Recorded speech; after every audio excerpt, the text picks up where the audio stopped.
Ladies and gentlemen, welcome to the 2010 annual events of awareness of man's inhumanity to man. This is the second evening that we have this wonderful program for our community.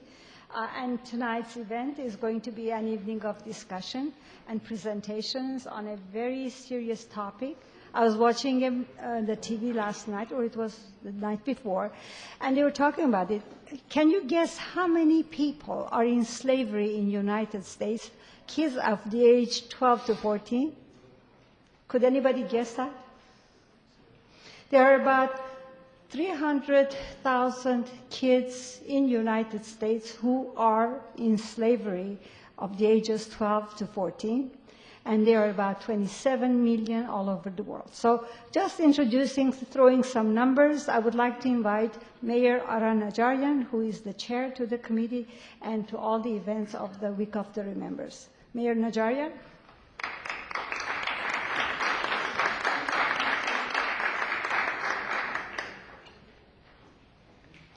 Thank you, Arlette, and welcome everyone. As Arlette mentioned, this is our second in a series of our two Man's Inhumanity to Man events this week. Tomorrow, of course, is the Armenian Genocide event. We had a wonderful evening of poetry and vocals. What day was that? Monday, I believe, correct? Which was very enjoyable. Thank you to the Arts and Culture Commission and everyone that worked to make that possible.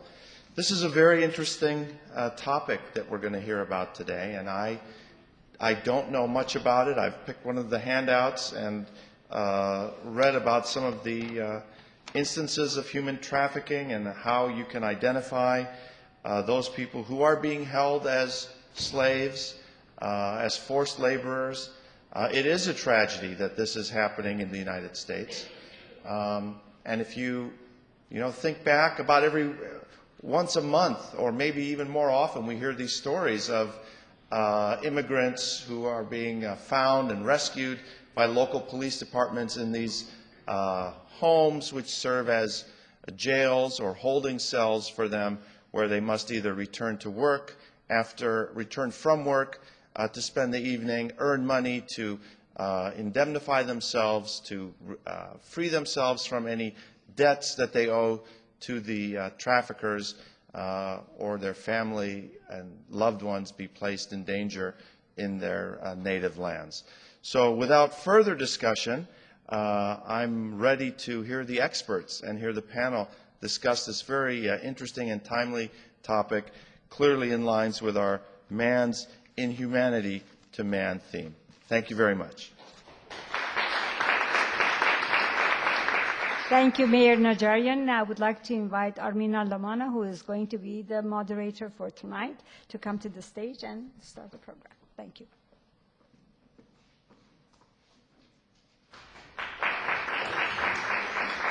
All right, thank you. Just without further ado, I'm going to introduce Janine Yutani, who is a USC PhD candidate, who will be talking about the smuggling of brides, I believe. Yes, so without further ado, Janine Yutani, please.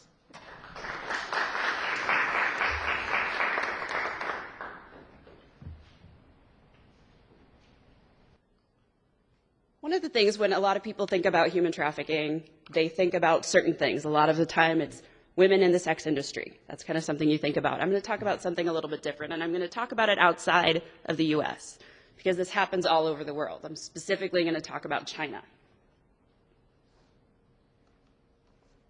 Usually when we think about it, we think about girls who've been trapped somewhere, they're being sold, they're criminals, they're being repatriated to their homes. But I want you to think about a little different view, okay? What about this girl? Does she look like a trafficking victim? Not really. She is. Out of these kids, which one was sold to be a bride? All of them. Out of these girls, who would you pay the most for?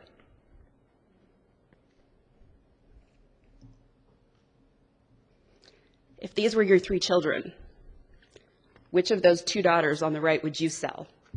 to be a bride. How much would you pay for this beautiful future daughter-in-law? So I'm talking about China, and just so you guys have a little bit of geographic context, I'm just going to leave this map up there. The point of that was to put a bit of a face on human trafficking, because sometimes when we're thinking about brides, we all think about women in nice white wedding dresses and things like that. But in the case in China, that's not the issue. That's not what's happening. The big reason, there's two big reasons this isn't happening. One of them, one-child policy. How many of you guys have heard about the one-child policy? Heard about that, right? Usually what we hear is about female infanticide, forced abortions, things like that. What we don't hear about is what comes later. What comes later is millions and millions and millions of men who can't find a wife. Okay? This doesn't seem like, if you think about it in the US and there's a little bit of imbalance, that's not that big of a deal. There's always a little bit of a gender imbalance. But in China, as of this year, it's close to for every 100 women born, for every 100 girls, there are 140 boys. 140 men. So that means those 40 men have no chance of finding a wife in China. So it's in some areas, it's a severe enough problem that China is realizing they have a big social issue coming from a whole lot of angry, unmarried, unmarriageable men. There's another side to that issue, though. It's not just that these men can't get married. It's also that in a country like China that doesn't have a social security system, your children are the ones who take care of you when you get older. So if you can't get married and can't have children, who takes care of you when you're older? Big problem, right? That's one of the things that leads to bride buying. So another thing is it's a very traditional culture still, even in the contemporary era. In urban centers, of course, it's a little bit less so, but in rural areas, families are needed, families are necessary. It's the old West in the US, people working on farms. The bigger farm you have, the more hands you need. The more hands you need, the more kids you have. There's a one-child policy, though, so you can't have that. Well, if you're going to have a choice between a boy and a girl, who's going to get more work done? Because the girls aren't that important. The girls are just going to stay in the house, and then when they get married, they're going to leave, right? So you want someone that's going to be valuable, someone that's going to be there and take care of you. That's part of the male preference. So these are issues that are things that have a very, very, very long history. But some of what's changing in China is how the geography of trafficking and the geography of marriage migration and bride buying is changing. And if you look at this map, China's pretty big. China's a big country. So if you look at it, you've got all these smaller countries down here. You've got Indonesia, India, also a big country, Russia, Mongolia, and all these smaller Southeast Asian countries, and you've got Japan and North Korea over there. Well, within China, you have bride buying going on. So you have girls from this poorer south area down here, southern area, and then up at the north, who are more likely, because they live in rural areas, they're more likely to be bought and sold as brides. These girls may not necessarily be sold by evil snakeheads. It could be the parents. The question I asked of the 3 kids that were standing there, the girl on the far left was sold. She was sold to pay off debts because the parents couldn't afford to keep all 3 children. So they kept the 2 and sold the oldest one to be a bride. Did they do that out of just sheer anger and being mad at her and everything like that? No, it's the reality of the economy and the economic situation and what families sometimes have to go through, which speaks to a larger problem in China. But nowadays, women are not just coming from inside China to do this migration. They're coming in from down below there. They're coming in from Southeast Asia. They're coming in from Indonesia. They're coming in from North Korea, refugees leaving that state.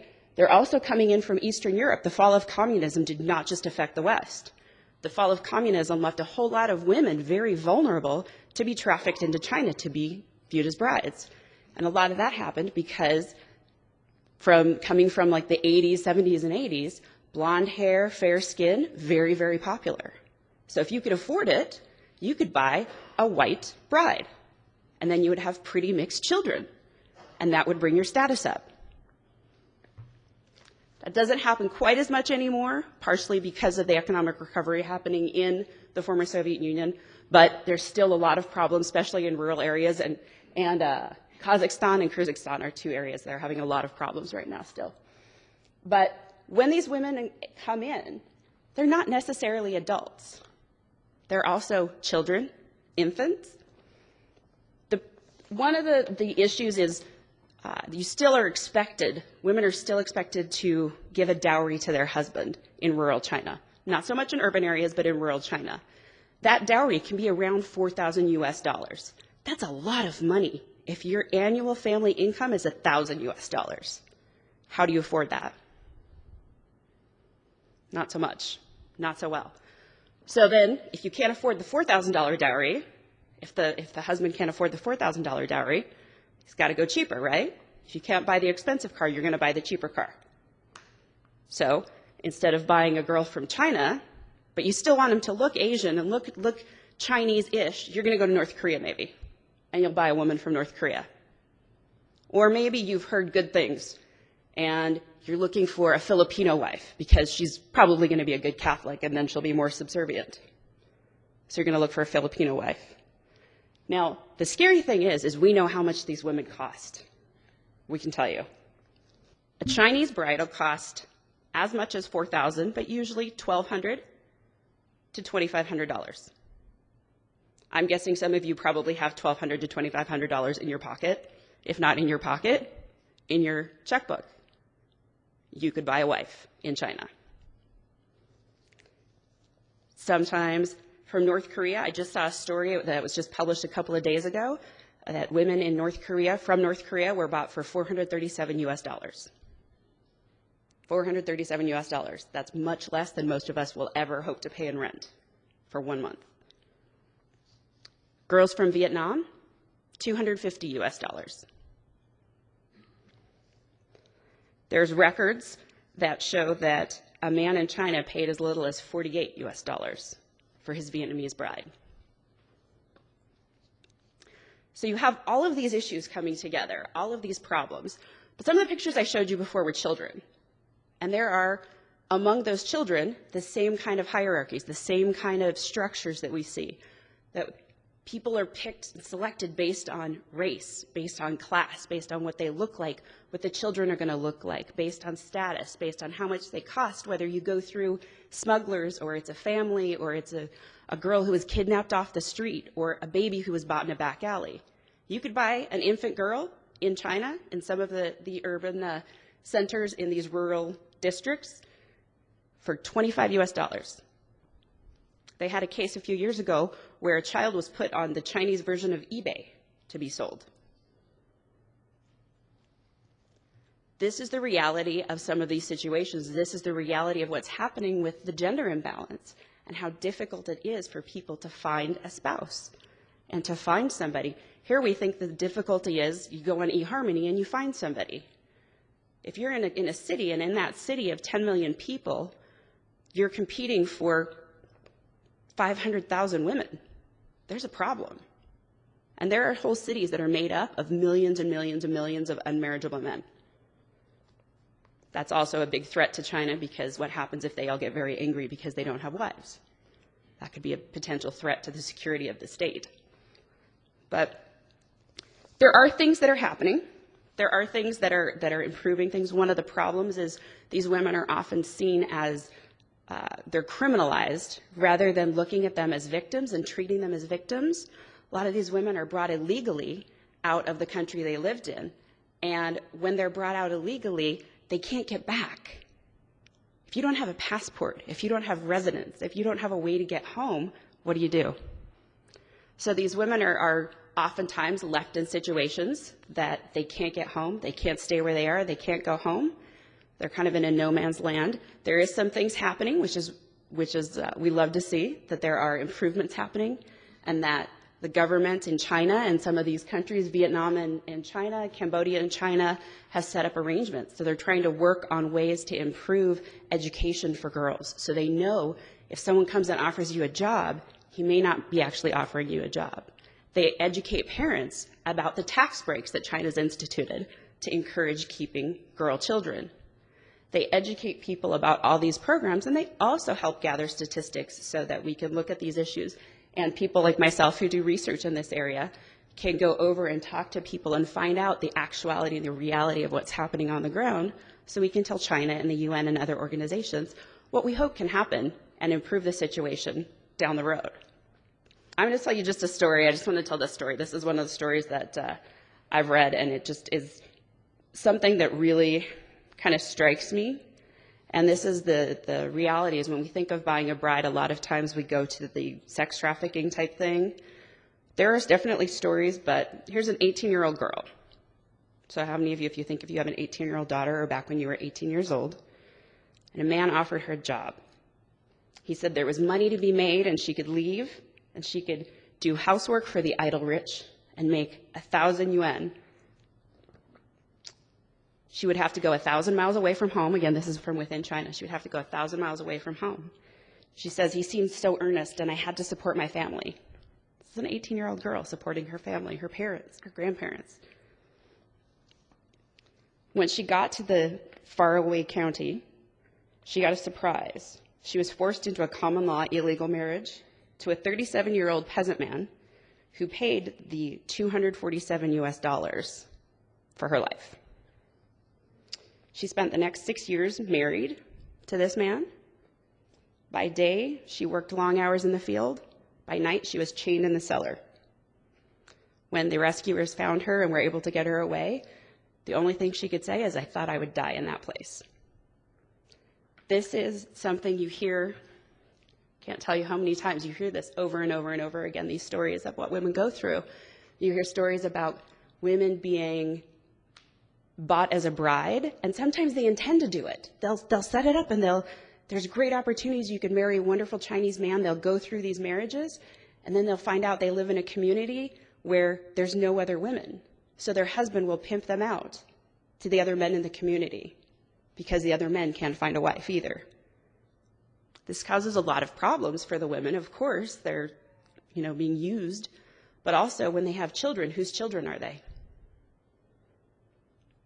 They're not legal. They're not legally married sometimes.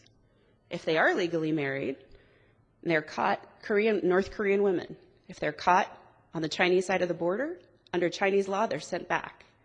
When they're sent back to North Korea, they are usually executed. North Korean law says that illegal migration out of North Korea is punishable by death. So these women were just brought into these illegal relationships, these marriages. They escape or get whatever, picked up by police and get sent back, and then they're executed. These women in Vietnam who have children illegally under marriage. It's very common between Vietnam and Taiwan, actually. And they'll have these marriages, and then they leave their husbands or escape or whatever, and they have children, but they're not allowed to bring those children back into Vietnam. Those children are also not legal citizens of Taiwan under Taiwan's laws. Where do they go? So this is a problem that doesn't just exist in one country. This is a problem that exists between countries, between regions. Like I said before, this is happening with Kazakhstan. This is happening all over. This is happening in Japan, in Taiwan, in China. We consider Beijing and Shanghai and all of these areas very, very developed now. But there's a lot going on in the world that it's just very important that we pay attention and listen to the realities. And something I've tried to do tonight is I'm telling you the stories and the people and that these statistics, and we hear a lot of numbers. We hear a lot of numbers of what's going on, but there's people. There's that 18-year-old girl. There's the baby in that picture. Those are things. So just, I hope you take away tonight from this. It's just, there are things going on that I guarantee you'll walk away from here and you'll tell someone else, you won't believe what I heard. And if you do that, then we're one step closer to increasing the awareness and doing something about dealing with these issues. So, thank you very much.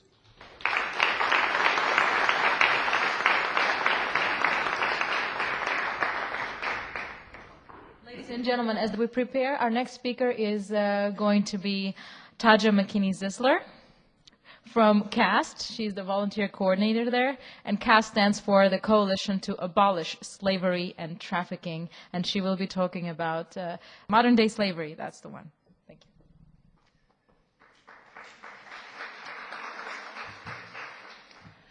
First of all, I'd like to say thank you all for coming. You're taking the first step in raising your voice and awareness about this, and in effect, raising your voice to end modern-day slavery and human trafficking. It's always a pleasure to come out and speak to groups. So I'm going to talk a little bit about what's happening here in Los Angeles.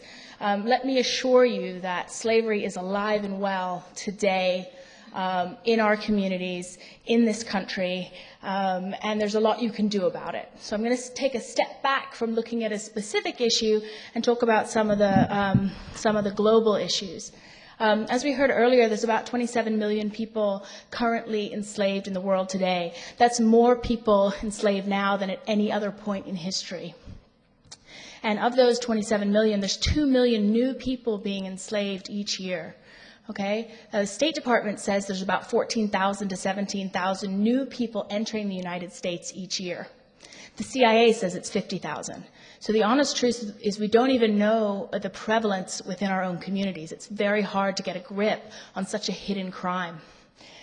We know that it's the fastest growing criminal enterprise, right below drug trafficking. And one of the reasons it's so profitable and growing so quickly is that people are renewable. As we heard earlier, they are sold time and time again. If you think about having a hand grenade or cocaine or another drug that's just used and then gone, people are sold repeatedly, time and time again, and it makes them particularly profitable. I'm just going to mention a couple of the major differences that exist in modern-day slavery as opposed to the slavery that you probably learned about in school in this country. One of which, again, was touched on earlier, and that's the very low purchase cost. Part of the problem with the population boom globally has been that there's an enormous supply of individuals. And with a supply and demand, it's basic economics. If you have more people willing to take risky jobs, they won't ask for so much money. So the average global price is around $90. Okay, it used to be 40,000 when slaves were coming into the United States from Africa. Slaves have really become economic inputs into this huge global machine in all different avenues. Okay. One of the other topics I'd like to briefly touch on is the difference between smuggling and trafficking. Here in Southern California, the media often gets it wrong, for one, but there's some big differences. And with smuggling, you have no coercion. You just have a border crossing, which is a pact between a smuggler and the person coming in. And it's a crime against a state or a border. Human trafficking is a crime against an individual. It's a basic affront to their human rights, because human trafficking is entrapping someone into slavery. Okay? And so for that reason, because human traffic victims are seen by the law as victims rather than criminals, there's certain benefits afforded to them, okay, under our laws. I'm not going to get into that today, but I'm happy to answer questions about it. The most common type of modern slavery that we see in the United States at this time is forced labor. We're seeing slaves in sweatshops, in agricultural work, in forced domestic work, in forced prostitution. We've seen a huge jump recently in elderly care facilities, in child care facilities, in hospitals, hotels, wineries. Every type of industry, we've had victims. And at CAST, we serve those victims and we help support them as they transition out of a life of indentured servitude to being productive members of our society. So I just want you to know that it's happening in your community in all of these different industries. Another type of slavery is bonded labor. This is a slavery that you often see in places like India and Pakistan, where whole communities are indebted and the debt is passed on from one generation to the next. It's very, very common to see, say, Indian brick making, whole families indebted.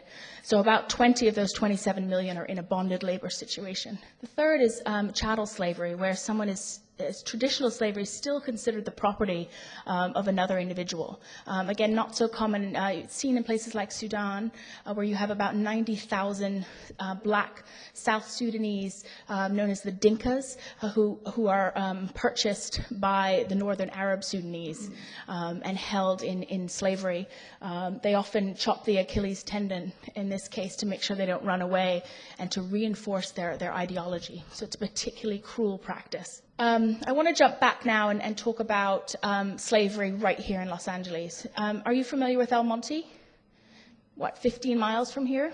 Okay, and it was the El Monte case back in '95 that really got the whole human trafficking movement started in the United States. This is an image of a sweatshop. Okay, it's a little shocking, may not look like a sweatshop from the outside, but if you go to the next slide, you'll see that all this razor wire was on the inside of the fence.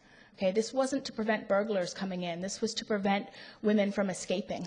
Okay, and in this particular house, 72 Thai garment workers were held against their will for up to 8 years.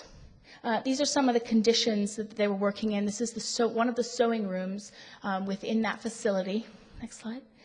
This is where they slept. You can see it's squalor. There were rats, cockroaches, very inhumane conditions for these individuals. The sewerage had backed up. They had almost no food. They had severe deprivation. So for years and years, they were stuck in these circumstances, which really speaks to the long-term health needs of survivors of human trafficking. Next slide. I like to show this image because it's a photograph of the women as they were rescued by law enforcement. You can see the fear on their face. You can see that it wasn't excitement to be liberated from these circumstances. They had a genuine fear of what was going to happen to them next. So when they come to cast, they often have, as you can see, no shoes on their feet, often very little clothing, and no safety net whatsoever. Victims of slavery, they almost exclusively have their passports and documents stolen from them. They're told to fear the police, that they're not going to get any help externally. They don't know where to go. They have nowhere to turn to. Okay, so this is where organizations like CAST come in, and also where you as the community members can learn what signs to recognize and how you can help identify victims in your own communities. So this brings me just to a brief overview of what CAST does. We're based here in Los Angeles, and we are the first agency in the United States dedicated to the needs of surviving victims. We have a shelter here providing support for freed slaves. And we have 2 central programs that we run, providing client services and also doing outreach and education programs. A lot of our victims come to us because they've been helped by a community member. Someone might, for example, see their neighbor, a neighbor, and they have 4 children, but they see that only 2 of the children are going to school. So that might raise an alarm. We've had other cases where someone would look over their fence and notice that the neighbor, the woman there, was cutting the grass with scissors. Or we've had other identifications through people going to the churches, running away from their situation. So I just encourage you to keep an eye out about the questions you can ask and what might be some of the signs, because this is very alive and real today. If you do have any tips, or if you feel like you might have seen a case, you can call our 24-hour hotline and report it, and there's a lot of ways that we can get involved and help these victims. So I'm happy to answer questions afterwards. That's it. Thank you.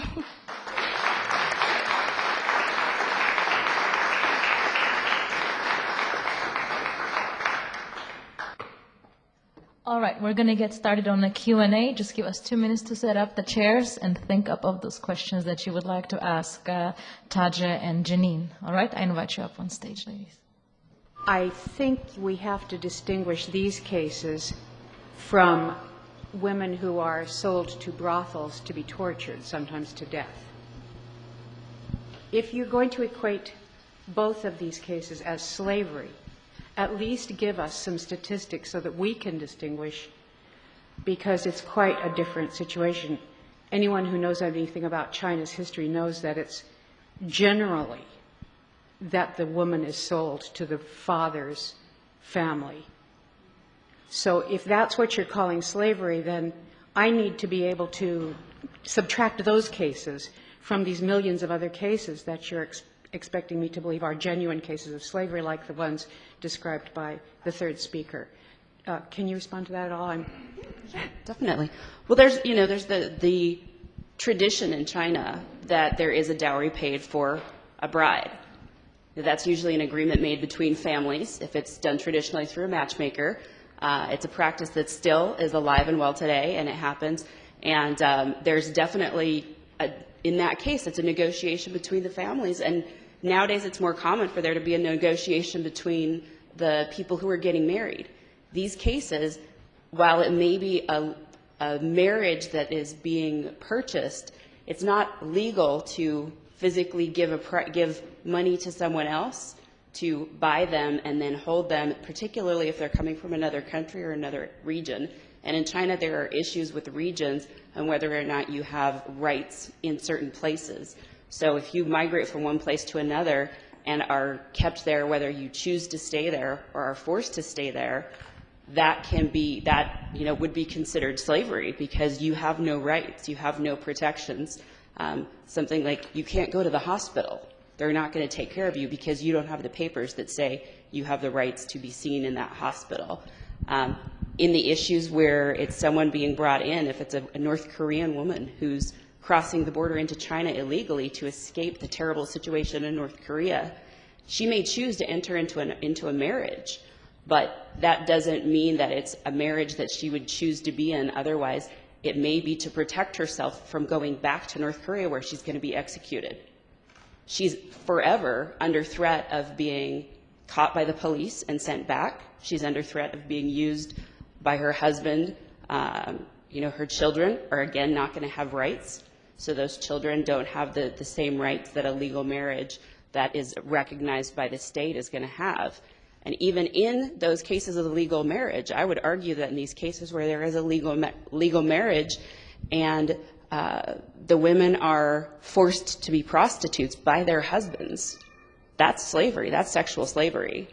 Whether the marriage is legal or not. In that case, if a woman is married and her husband forces her to have sex with every male member of the family, that's slavery.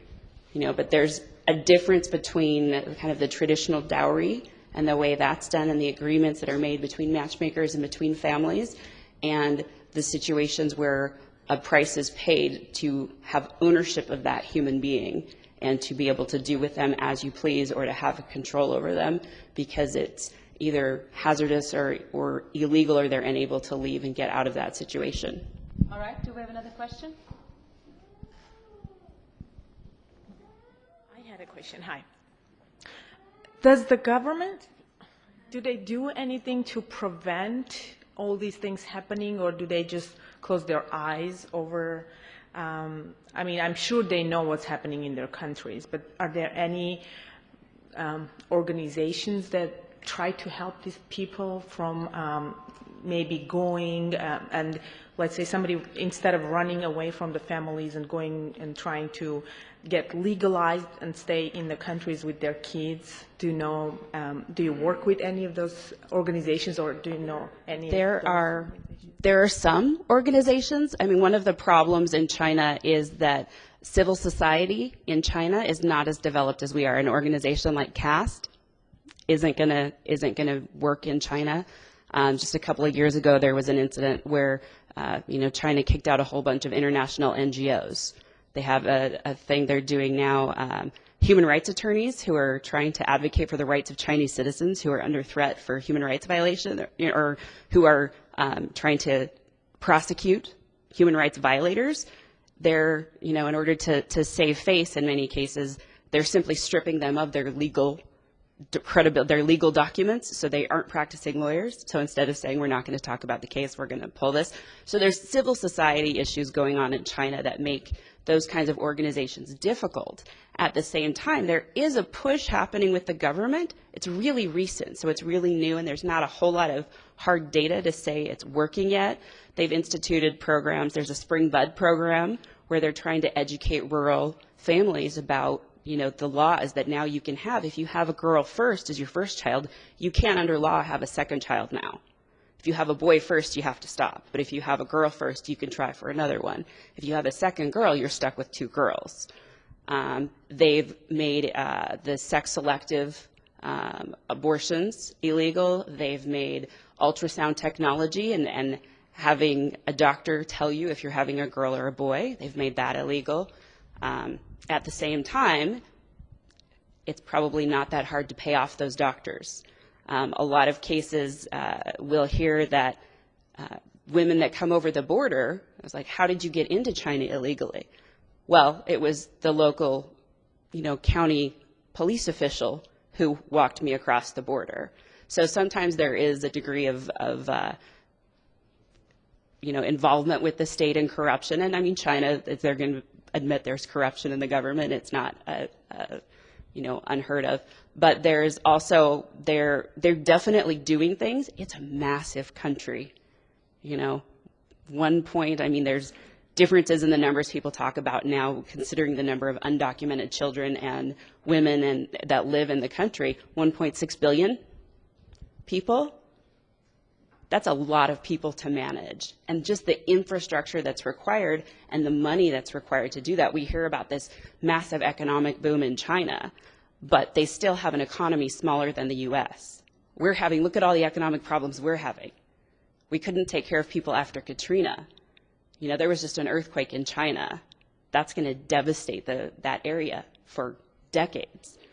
So there's a lot of infrastructure and civil society issues, but they're working very hard with programs to do like the Spring Bread. There's the Care for Girls program.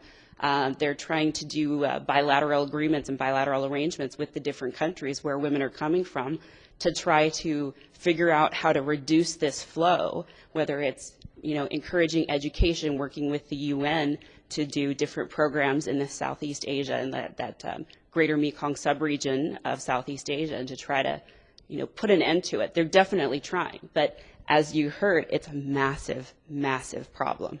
It's just a massive issue, so it's going to take a long time. The gender imbalance alone in China is going to make it a real challenge. But they're definitely doing things. There are clusters in the United States, as well as clusters within Los Angeles, that are more common to have slaves.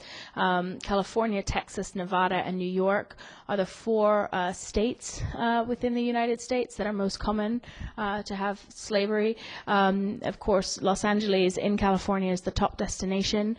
One of the reasons is the large ports, proximity to international borders, and diverse ethnic communities. What we're seeing now, a lot of our victims were trafficked by individuals from their own ethnic groups.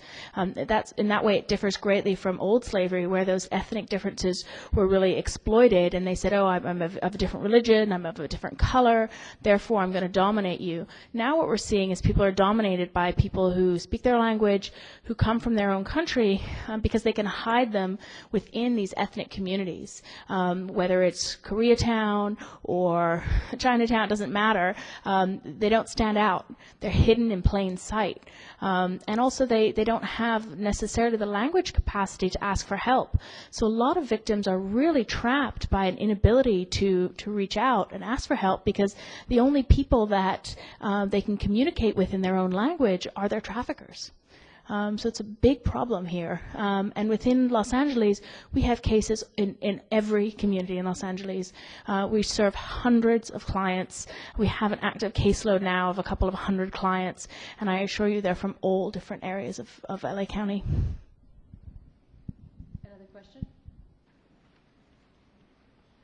Just needed some clarification on the fact that I can understand a girl of 18. I know in some villages, in some cultures, you can marry them, or it's an arranged marriage and there's a dowry or money exchanged. But was I correct, those little girls of 6 and 7 and that little cute baby girl was also being sold as a bride? Okay, because in that case, that makes it much different than, sending an innocent who doesn't even know what's happening to her. Okay, thank you. Definitely, that does happen. I mean, that happens. And the reason it happens partially is because in some of the rural communities, the belief is that, you want a wife. It's not really the saying is you're not marrying a husband, you're marrying a mother-in-law, because you are marrying into your husband's family. So your responsibility is going to be to take care of your husband's parents as they get older. So it's really important to have a daughter-in-law who behaves appropriately. What better way to make sure she's going to behave appropriately than getting her when she's a baby, than training her from 5 or 6 years old. They're usually not married at that point, and in many cases they won't have sex or anything like that at that age. But they are, as far as the family is concerned and as far as the girl is taught, she is betrothed to the husband. It may be the man who's raising her, who's treating her as a daughter, may be her future husband. It may be, parents are raising them for their son that they had that's the same age. It may be a 20, 30, 40-year age difference. It just depends. But it's a good way to make sure you're going to get someone who's going to behave as an appropriate wife, who's going to be less likely to run away because she's going to be part of the family at that point. Plus the cost is less. Because there's a long term, you have to wait. You can't have those children right now. You have to wait for a decade or more. Thank you. And I believe, my question is, you were talking about identifying behaviors locally that you can keep an eye out for instance, but more from the state or federal level, because somebody is purchasing the products that are being created. So what oversight is happening from the governmental standpoint with regard to corporations and others that are responsible for making this okay, really, because they're purchasing in some capacity? That's a great question. In fact, one of the pieces of material out there, it's called SB 657. It's a bill that's going to, it just passed the Senate. It's moving through Congress, I think, at the moment. Basically, it's a bill in California that would say California businesses making over $2 million need to show transparency in their supply chain.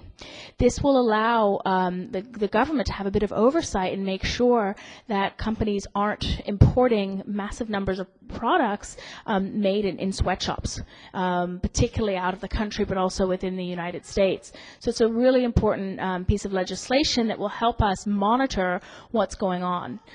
In addition to that, the city of Los Angeles did sign on with a sweat-free ordinance back in 2004. One of my roles at CAST is to sit on the Sweat-Free Advisory Committee, and this is a committee that advises City Hall about how to purchase products such as policemen's uniforms, all of these things that the city buys to make sure that those city products don't use child or sweat labor. We're now putting pressure on our city officials to sign the Sweat-Free Purchasing Consortium, which will add more strength to this movement, saying that we as a city, we as a community don't want these products brought in and sold because they are cheaper. If you go to the 99-cent store, you're going to find products that are so cheap. You have to think for a moment why you can buy a T-shirt for 99 cents. So there are movements in the government to deal with some of these labor and supply chain issues that are so important. There's a lot of other ways that we're all contributing to modern day slavery, and one of those is with the clothes that we wear, with the food that we eat. This is all part of this giant economic machine. Something like 60% of the chocolate in this country is picked by children. Cotton from Uzbekistan, the Uzbek government pulls children out of school, forces them to pick cotton to make our clothes. We see children in mines, mining materials that we use in our computers and our cell phones. So there's a huge array of products that are made by children or sweat labor. So you can educate yourself on how to buy products that don't contribute to this problem. And you might think it's a big problem and there's nothing you can do, but just to remind you, we got rid of tuna that was killing dolphins. It took a very short amount of time for us to say, we like our tuna fish sandwiches, but we're not okay with massacring dolphins to do so. So we as consumers said, we're not going to stand for this anymore. We took a stand and changed the fishing practices. And now whenever you buy a can of tuna, it has a dolphin-safe fishing label on it. So I would encourage you to think of that same mentality with the clothes that you buy and the other products, because you can have a big impact. You can use your consumer dollars to direct funds to organizations that promote healthy labor practices.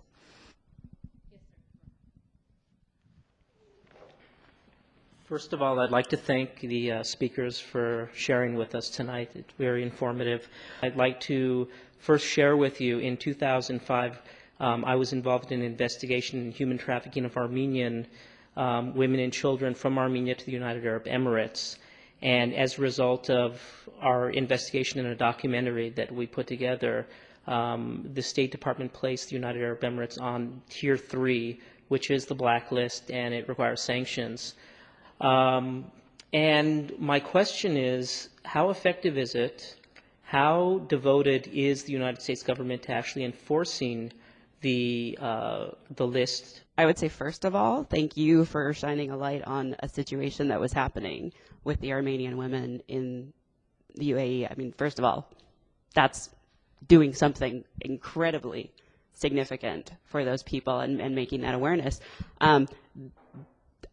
Part of the area I study and I research is policy, because there's a big gap between what policy says and what policy does. There's a gap between what we say we're going to do with policy and what we actually do with policy. And in my opinion, and based on the work I've done, I mean, granted, I look mostly at East Asia, but one big gap in the Trafficking in Persons report is, guess what country is not listed? The United States. The United States. Of course. Who is often referred to be the #1 consumer of human trafficking, or trafficked individuals. So that would be one way, is to encourage the U.S. It's great to look outside and say everyone else is doing something, but there's a need to look internally. One of the issues that I have with the TIP, and it's referred to as the U.S. TIP, but the verbiage in it, the wording in the actual document, it's very, very vague and very general, and it's basically we can implement sanctions if we really want to. There's nothing that says we will implement sanctions. It's a very effective foreign policy tool, though. I bet the U.S. government was able to pressure UAE and say, you need to do X, Y, Z, and then we'll make sure not to impose those sanctions. They did it to Japan just a few years ago. They dropped Japan from Tier 2, which is not good, but it's not terrible. It's middle of the road, to what they call the Tier 2 watch list. Now, Japan is very, very concerned about its international image. It's very concerned that it's seen as a world power and a leader. I mean, it's a peaceful nation. They've renounced war, all of these things. But to be dropped to that Tier 2 watch list, you know, threats of economic sanctions, all this, that, and the next thing. And it was a foreign policy tool to get a U.S. agenda by the Japanese government. If you do this, we'll pull you back up to Tier 2 instead of Tier 2 watch list. So I think that the things that we can encourage is look at these documents, look at these lists, be aware of what's going on. Definitely, there's some great statistics that are gathered by the State Department, but encourage the U.S. to look inward at itself and include itself in those. And if you're going to institute a program like this that is supposed to put pressure, then actually put pressure. Then change the wording, so instead of we can do this, we will do this.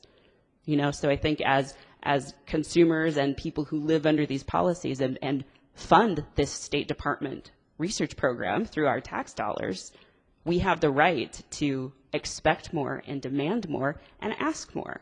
But I can guarantee you, maybe a minuscule percent of people will ever even look at that document. They don't even know it exists out there, and it's required by law, a law passed through our U.S. Congress. It's required by law that the State Department does this report every year, and they don't have to include themselves. Are there any organizations that could do just what you said? Because that makes a lot of sense. Or any that are exploring, maybe CAST? Yes, in fact, Cass worked on this issue.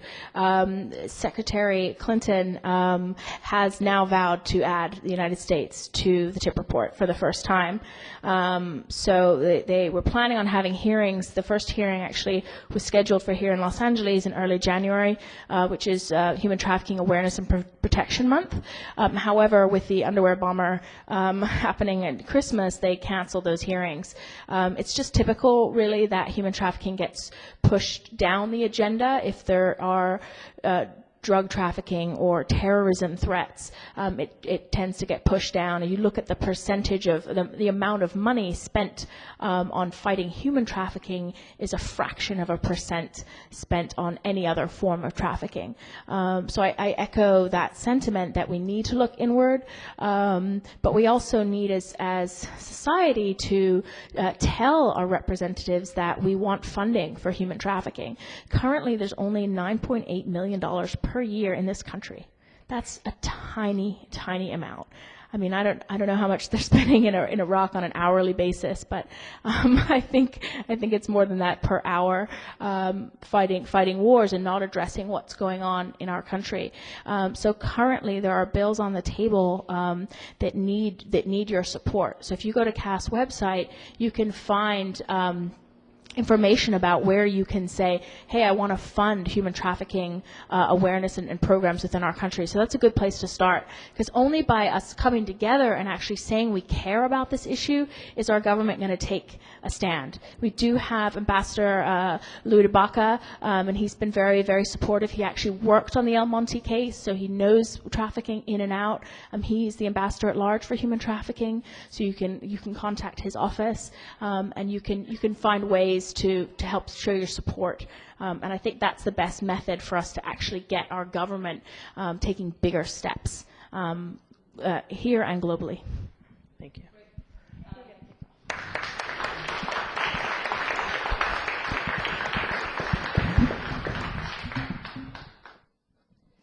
Well, ladies and gentlemen, I hope you have enjoyed the evening that we have put together. The aim was to make sure that you know that this is the week of the remembrance. It is in the commemoration of the Armenian genocide.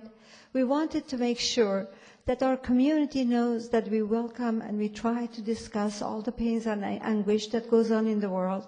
We are very collaborative, and it is the vision of the Arts and Culture Commission in collaboration with the Park Services and Glendale Central Library to put all these events together. The first evening we had music and poetry. We tried to put together the voice of the past and the present, the cry of the innocent. And tonight you saw, you heard discussions, presentations. The idea is that we all are one. We need to become one, and we need to fight against the crime in the community. We hope you have enjoyed the night. Thank you very much for coming here. Thanks for joining us, and thanks for being a part of this fight against the crime and for the innocent. Thank you. Good night.